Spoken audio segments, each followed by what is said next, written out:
our volume is now on. Ha ha ha ha ha. So you were just dancing to nothing. I wasn't dancing. Just like times at the end of things you were dancing, but no one could hear anything. So I got to figure that out, how to take that Brunner's Bits live off the bottom. Not today, though, because we are live. Live! I don't know what the deal is. Why don't you know, Andy? Because I don't know technology. It is not my friend. What's happening, folks? I'm Gary. I'm Andrew. And we are with Brunner's Lawn and Services, coming to you with this week's Brunner's Bits. We have an action-packed show for you today, folks. He's very excitable today. Lots of caffeine? I had a little bit. An extra large from Dunkin' Donuts they gave to me for free. I don't know why that always smells burnt. This tastes so good. So does Tim Hortons, and Josh loves it. So good. There is no Tim Hortons other than the one up by my wife's work now. They took the one over off Dixie. The one on Patterson still. They closed it. Is there one on Patterson? Mm-hmm. So anyways, our show this week, folks, I know we've talked about it before, but we're going to talk about it again. Shrubs to replace boxwoods. Boxwoods are still actively dying. Or completely toast. They look like little tumbleweeds right now. And there are some places that are still planting boxwoods, and I don't know why. And they're pulling them out that are dead and putting them right back in the exact same spot. You know. Deader than a doornail. Yes. So we're going to talk about that. We have some awesome current events. We've been out for 2 weeks. Oh, yeah. Yeah. Did a trade show last week in Centerville. A couple weeks ago, did a trade show in Springboro. Thanks for removing that. The TV controller.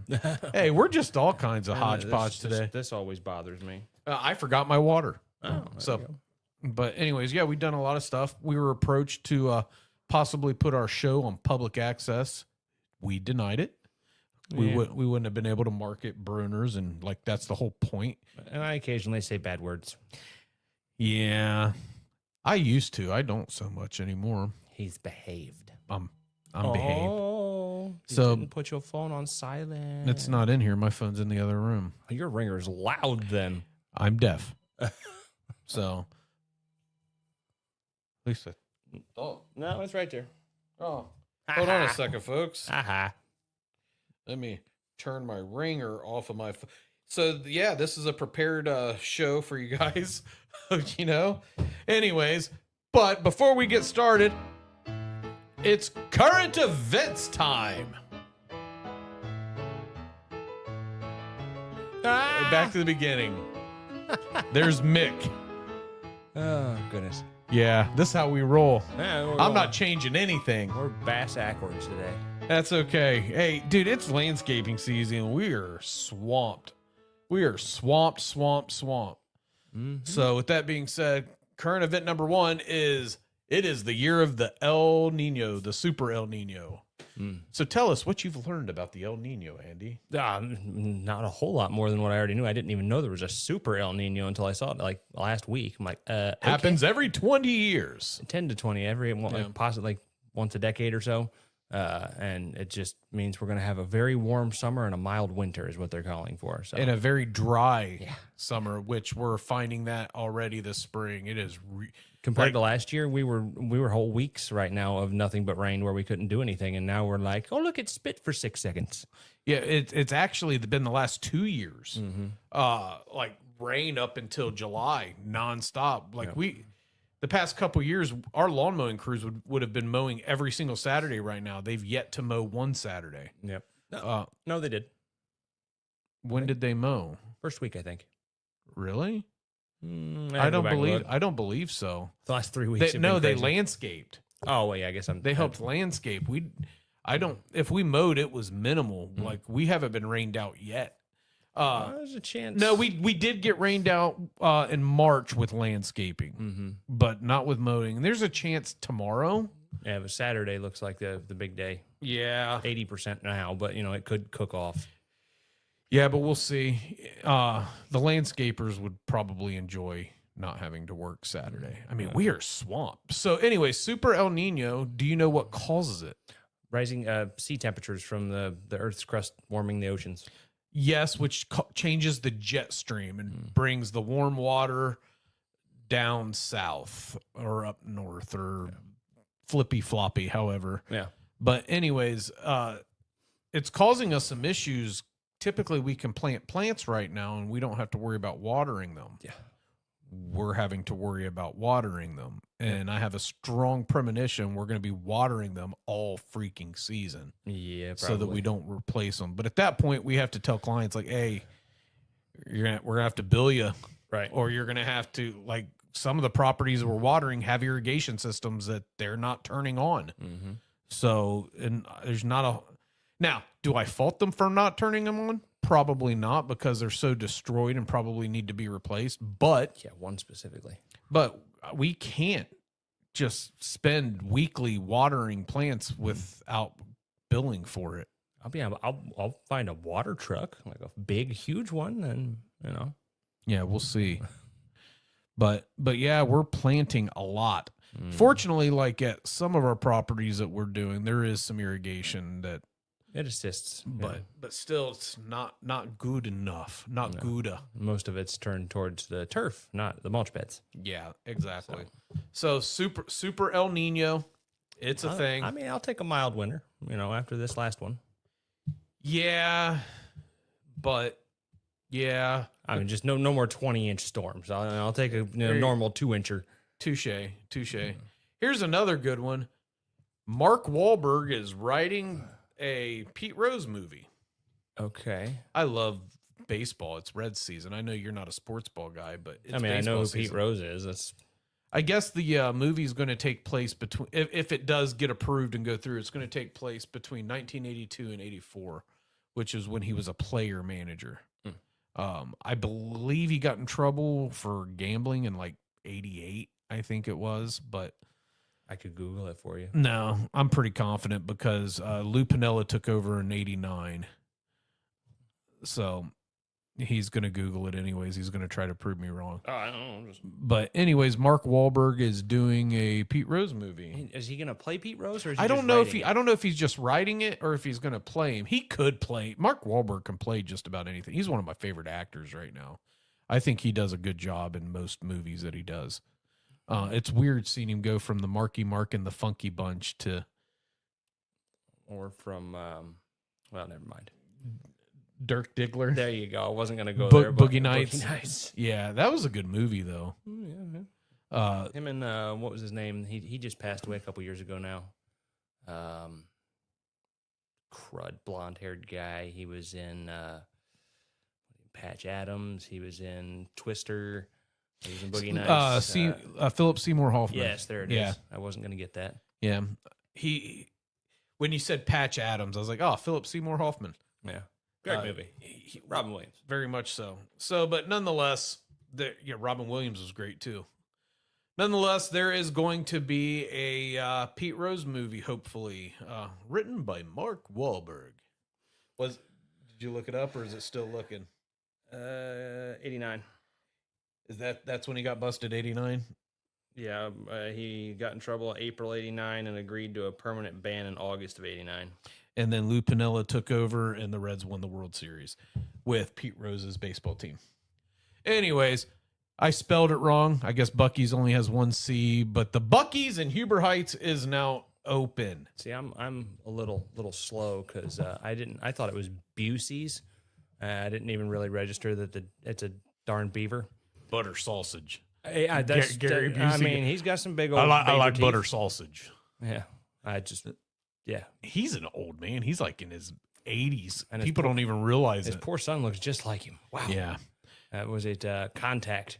That was a good movie. Yeah. He was the blonde guy that blew Starship Troopers. Yeah. But anyways, Buc-ee's is open. Buc-ee's was actually founded in the early 80s down in Texas by some guy whose nickname was Beaver. Okay. Yeah. I can tell you his name. I have it written down. You have notes? Arch Beaver Applin III and Don Wasik of Clute, Texas. They didn't actually start expanding outside of Texas until 2019, which is crazy because they have absolutely blown up. all it is a freaking It's a Walmart with a gas station, right? yeah, but they have like 50 pumps. And they had Route 4, the exit from I-70 to Route 4 where it's located at. Dude, there was standstill traffic. Mm-hmm. All for freaking a Walmart with a gas station. Yep. I mean, and but they have clean restrooms and a lot of beef jerky, and they're called beaver nuggets. Oh, beaver! Oh, jeez. And then supposedly a really good brisket. The guy I follow on Facebook, he's let's have lunch here in Dayton. I can't remember his name. Oh, he wears the little. He wears. He's got always got a bandana. He was at Treasure Island here recently. He did sliders over by my house. A bunch of stuff. So he was there on opening day. I think it was opening day anyway. I'm not interested. I'm not interested in. I went to a Buc-ee's when I was coming back from Disney a few years ago, and me and Shannon couldn't get out of there quick enough. Like it literally was like walking into a convenience store. It was awful. I just want gas. Imagine I just had to go now the bathrooms were really clean. Imagine how much time our guys would lose in there in the morning if they stopped for snacks. I would ban it. Just like when Wawa goes up, I'm going to ban it. Yeah. Like that is not where you stop to get things because where's the Wawa's going? The old freaking Frisch's over on Dixie. That's gonna be a Wawa. Okay. That's gonna be a Wawa. They took down the apartments and everything. Yeah, that's gonna be a Wawa gas station. They flattened that quick. Well, because Wawa wants to beat the new Sheetz that's possibly going up in another Sheetz in West Carrollton. And there's one in Centerville. There's one in Centerville. There's already one in West Carrollton, and now they're talking about putting one at the highway access over in West Carrollton by Culver's. Okay. Now, I will give Sheetz a shout out. They give our food pantry food before it expires. Like rather than throwing it away, they call Brian and they take it to the food pantry. Heck yeah. Well, that's cool. cool. So that's cool. I bet Buc-ee's doesn't do that. Probably not. They probably just throw it away or they turn it into beaver nuggets. I mean, I'm not a beef jerky fan anyway. Dude, me and Shannon went to that Buc-ee's, like I was saying, I think it was in Tennessee, maybe. And they had a whole area of just grills that you could buy. Like, who goes to the gas station truck stop, freaking tourist, whatever, rest area to buy a grill? Right. Not me. Dude, we couldn't get out of there quick enough. I'm serious. Like, I walked Gavin in there and I about vomited. I was like, I mean, I could, see needing to get stuff and having a grill. I mean, I saw a truck in Dayton the other day with a smoker running in the back of his truck. I guess. Probably not legal at all, but I mean, when you're on the go and you want barbecue, I can't knock the ingenuity. So I know that we've talked about it on the show before. Like, these gas stations, it's almost like mattress stores from a few years ago. They're always going out of business. Yeah, well, the Persian rug place up by the Dayton Mall, they've been having going out of business rug sales for a decade. Always a sign, going out of business sale. But what's funny is people probably fall for it. Almost like going to war for weapons of mass destruction. We keep falling for it. Weapons of mass destruction. Yeah, right. Here, look over here so you don't see what I'm doing over here, which is building my bank account. Anyways, how did Houdini hide an elephant in a room? Misdirection. Honestly, yeah. Misdirect. I know this is off of the Buc-ee's, but I was watching a Facebook Reels the other day, and it was I started off like, I'm like, oh, these guys are doing magic. But it was actually a comedy thing. Like, they're trying to do magic and they're holding, like, it's two guys. One guy's holding up a sheet because they're going to make the guy disappear. Well, you literally walk the guy that's supposed to disappear. You watch him walk into a door. It's a light pole. It looks like a light pole, but it's actually an entrance into like a substation or something. And he walks in it, and they weren't trying to hide it at all. And then they drop it and go, voila! Ta-da! But I also saw on Facebook Reels, because I watch a lot of Facebook. This show's on Facebook. Check it out. Anyways, I was shameless promotion. But I was watching another Facebook Reel, and it was a American Idol or America Got Talent. Got Talent, and it's this guy. He's a comedian, and he's doing magic, or he's pretending to do magic, and he literally, it's like, takes a tape measure and he's showing it, and then he hits the button and it stands up and he goes, and and then he has one of those like ice cream cone things where you hit the button and the ball comes off, and he's showing it, and it comes off, and he goes. The crowd was losing it, dude. Yep. It was hilarious because it's a comedy skit. It's not a magic skit. One of my favorite ones that was goofy. I mean, he did some magic stuff. Was Piff the Magic Dragon? Oh, that was fun. Yeah, I remember. He was goofy. I like that one. Well, every now and then though you see something really cool. Like there was this one dancer. He was dressed up and painted up like a marionette. Oh yeah, I saw that kid. And the movements that he did. Dude, I was like, wow, that like really looks like him. He looks like a marionette. Yeah, and he pulled his shoulder out of socket is what it looked like. Ugh. Dude, some of the stuff on America's, I would rather watch, and I don't watch any of it, but if I was like stuck watching like an America's Got Talent, The Voice, or American, I would totally watch America's Got Talent. I watch the reels. I can't sit through a whole show with kids and my ADD. I mean, I just watch the quick little reels when I have time. That, and I like what's his name, the dark skinned guy that does the host. Terry Crews? Yeah, Terry Crews. I love Terry Crews, dude. I get mad when people say piano that player, flute player, and a saxophone player, and he's he is? Yeah. Really? I mean, he was also a football player. Played in NFL, didn't he? Yeah, I believe so. Not for long, but he did. But I like Terry Crews. He's funny, dude. Oh yeah. When he sings that making my way downtown, however it is, it's so funny. President El Macho Taco to whatever, from Idiocracy. Yeah, that's a good movie. Yeah. That's where Crocs came from. I believe that. They wanted a goofy shoe that looked completely dumb for the movie, and that was Crocs, and they blew up after that. And now everybody wears them. But they didn't blow up because of the movie. No, they blew up because of the medical industry, because you could wear them in the hospital. But the funny thing is, when I worked at Miami Valley Hospital, they actually outlawed the Crocs that had the holes in them. You had to have closed-toed. Yeah, and they because of blood transmissions. I can't remember the brand my aunt and other nurse people wear. I like clogs, but yeah, I know what you're talking about. Never seemed like they'd be comfy. Anyways, that's our current events. Super El Nino, Pete Rose movie, and Bushies, as Andy would call it, Boosies. Gary Busey. And then Josh Without Teeth says, shall we begin with the real part of the show? I love that. The working part. So today, folks, we're going to talk about shrubs that we use at Brunner's to replace boxwoods. And that other people seem to be using. Yeah, it seems like a lot of people seem to be using them. It's not bad. I mean, they're good choices. But before we jump into the shrubs that we use, what is it still the boxwood moth that's killing the shrubs, or is it a double whammy now with a fungus too? Blight, and then the boxwood moth is really what's annihilating them. But it really started with the blight. You can watch them hop. Well, they had a lot of things going against them. They're going to end up going the way of the ash tree if you're not treating them, and the blue spruces, and a myriad of other things. So the first thing that we replace them with, isn't that awesome? I love AI. So burning bushes. Skynet. Burning bushes are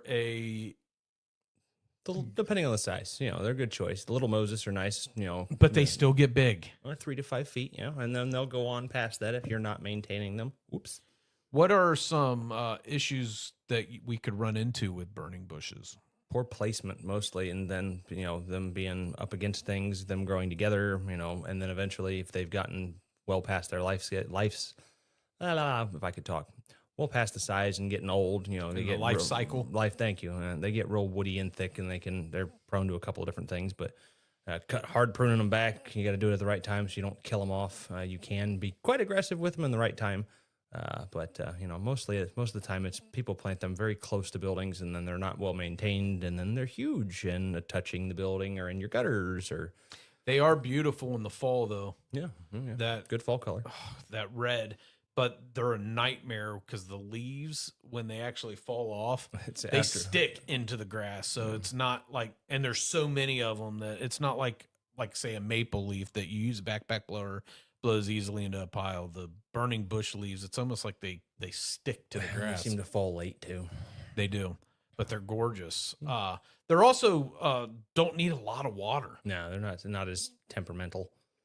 But if they get a lot of water, they don't die from it either.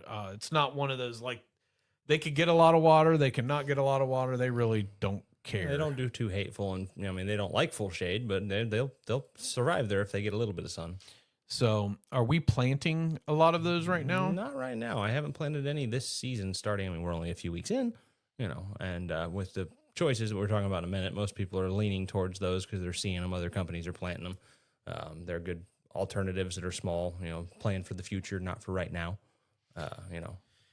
Which is a good segue into our next plant, the Fire Chief Arborvitae. Oh, geez. Tell me a little bit about the Fire Chief Arborvitae. They're good little plants. I mean, they're a thuja, so they don't really like wet feet. They don't like a lot of water, full sun to partial shade. I think if you leave them alone, they get 3 to 5 feet tall and round. But you can shape them lightly for aesthetics, and they get good color. Nice, obviously, it's Fire Chief, or yellow to orangey red. So I like them. People have been planting a lot of those recently. I think we've planted like 60 of them already. Well, one of our vendors who we don't go to regularly because we kind of only go to them for special items. I'll give them a shout out, Siebenthalers. Didn't they put a limit on how many you could buy? That wasn't the Fire Chief. That was the next plant you have on the list, I think. Yeah. So, but anyways, so the Fire Chief, yeah, they may get 3 to 5 feet, and you can't keep them small. It's a slow growing plant. But when they get tall, you can't, unlike the burning bush, you can't just hack it down. You have to maintain the trimming of it to keep it at the size. Not forgiving, and don't like to fill back in if you cut in too deep. Yeah. So most arborvitaes don't like anything other than light pruning. So what is the difference between the Fire Chief and, say, like the Magic Ball? The Anna's Magic Ball, just color, overall size. The Anna's Magic Ball is, they start off little teeny tiny things, and then they get about 36 inches tall. So the Fire Chiefs will get a little bit bigger, but about the similar. But the ball is more compact. The Fire Chief can get a little scraggly, and they tend to be pointy like fire. And I could have added the Anna's Magic Ball to this because we are planting those as well. They're a nifty little plant. I mean, most people are like, why are they so small? And they want instant gratification. Playing for the future. And they stay round. I mean, I've had a couple of them that are like, that one got a little kooky and decided to lean one direction. But for the most part, yeah, they stay fairly compact and spherical. So Fire Chief Arborvitae, are they, where can you get those, like for a do-it-yourself, or do they sell those at like Lowe's and Home Depot and stuff like that? Proven Winners, I think, is Lowe's main supplier, I think, and they have them. Where do we get ours? Is it Brown and Sons? Wherever has them at the moment. Acorn. I know Brown we bought some stuff from Acorn. Ohio Nursery Exchange. I've bothered Dan a couple times. Well, Matt does most of the bothering at this point. So yeah, just wherever. So nonetheless, all good vendors there, in all 3 of them. I do like Acorn a little bit, because they deliver and they can drop them here to the shop. Yeah, but we didn't use them to deliver. Matt went and picked them up. I know. I was like, what? They have a size limit on orders too. And their delivery charge is pretty expensive. It was cheaper for us to. Well, I hate saying cheaper with the gas prices. That means also though that the delivery charges are going to go up because diesel is almost $5.50 a gallon. Yeah, that's crazy. But war is justified. Woohoo! Different topic for another day. So that being said, if you are looking for a vendor that can help replace those boxwoods with some of these beautiful other shrubs, you can give Brunner's Lawn and Services a call at 937-681-4859. You can visit our website at brunnersltd.com, or you can scan that QR code down in the left corner, or I'll just say this for Mrs. Woodcomb and for Grandma. If you want to leave a comment, go right ahead. So with that being said, Larry says, shall we continue? You like that? Yeah. The next shrub that or bush that we can use to replace the boxwood is the hollies. Elix. That is the scientific name, I believe. Mm-hmm. Until recently, we never planted a lot of hollies. Well, we did 2 years ago for one property, and they've been few and far between. It's definitely this year's. I think the go-to guy, because that was the one that a limit was put on their strong boxes. It was a certain number per customer for them. I mean, they do their own install, so I can't knock them for limiting their supply and Absolutely not. outgoing. They got to make sure they can still do their thing. So other vendors haven't done that, but they've been pretty much sold out. I mean, we've been hunting and swapping plants. There's a number of varieties that don't have the pokies on them. Do they get big? Depends on which ones. I mean, the strong box, the gem box, and then shamrocks, I think, are the three that stay within 3 to 4 feet tall if you just leave them alone. Do they grow berries? I don't believe all three of those do not. Because I know that's one of the things. The shamrock, my brain's going to fart here. I think the shamrock might be slightly pokier, but like the soft touches, the gem box, the strong box, those aren't going to be pokey. Back in the day, people didn't want the hollies because they're mean. Well, like burberries, the leaves will poke you, but then over time, people started to clone them and They were great for security, planting under your windows if you didn't want people looking or being in your windows or break-ins, because they're not fun to crawl through. And people didn't want the red berries because their animals would eat them and they're poisonous. They can spread. So, and people loved them at Christmas because they made songs, Holly Jolly. Mm-hmm. I'm just kidding. Dumb joke. I don't think that song has anything to do with hollies. I'd have to Google that one. I mean, it's a Holly Jolly Christmas, I guess. Is a mistletoe a member of the holly family? Or is that like an No, I think that's its own thing. Is it? I don't know. I'd have to look that one up. So, but anyway, hollies are good plants that we can. Andy's looking it up. Now you got me wondering. They are pretty, even the prickly ones. They are pretty. They have different shades of green, and they're pretty when the berries pop out. When I was a kid, though, I wanted to eat the berries because they look like they would be very tasty, but they'll kill you, or if nothing else, make you very sick. They are not in the same family. So what is a mistletoe part of? Santa Alicia. Okay. Yeah. What is the common name? Mistletoe. Oh, okay. Yeah.